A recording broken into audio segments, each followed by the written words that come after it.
Hello friends. இன்னைக்கு நெய்வேத்தியமாக sweet put செய்கிறேன். அதுக்கு நான் இங்கே சாஃப்டான பச்சரிசி மாவு எடுத்திருக்கேன்.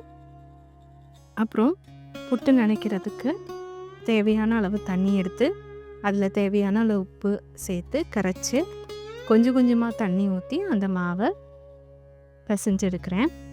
கையை உதிர்த்தி விட்டு நம்ம பிசைஞ்சுக்கணும். இந்த மாதிரி சாஃப்டாக நம்ம பிசைஞ்சுக்கணும். இப்படி பிடிச்சா புடி வரணும். நல்லா நனைஞ்சிருக்கலன்னா புட்டு நமக்கு வேகாது. ஸோ ஓரளவுக்கு நல்லா நனைச்சிக்கணும்.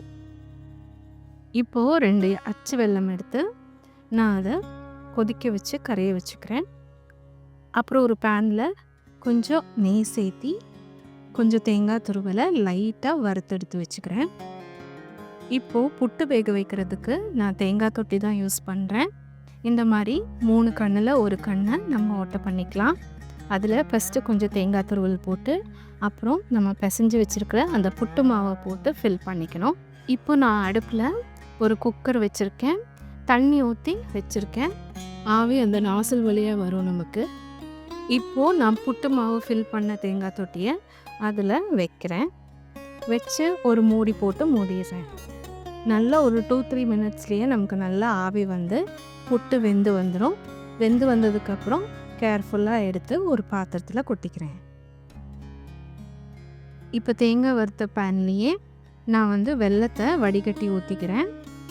லைட்டாக கொதித்து வந்ததும் நம்ம வேக வச்சுருந்த புட்டை அதில் சேர்த்து நல்லா மிக்ஸ் பண்ணுறேன். கூடவே அந்த வறுத்த தேங்காயும் மணத்துக்காக ஏலக்காய் பொடியும் சேர்த்து மிக்ஸ் பண்ணால் நம்மளோட ஸ்வீட் புட் ரெடி.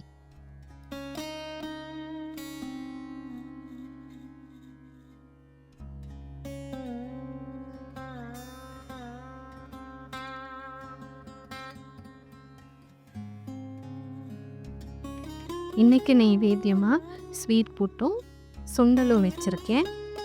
இது ரொம்ப ஈஸியான ஒரு நெய்வேத்தியம். நீங்களும் செஞ்சு ஹாப்பியாக சாமி கும்பிடுங்க. தேங்க்ஸ் ஃபார் வாட்சிங். பாய்.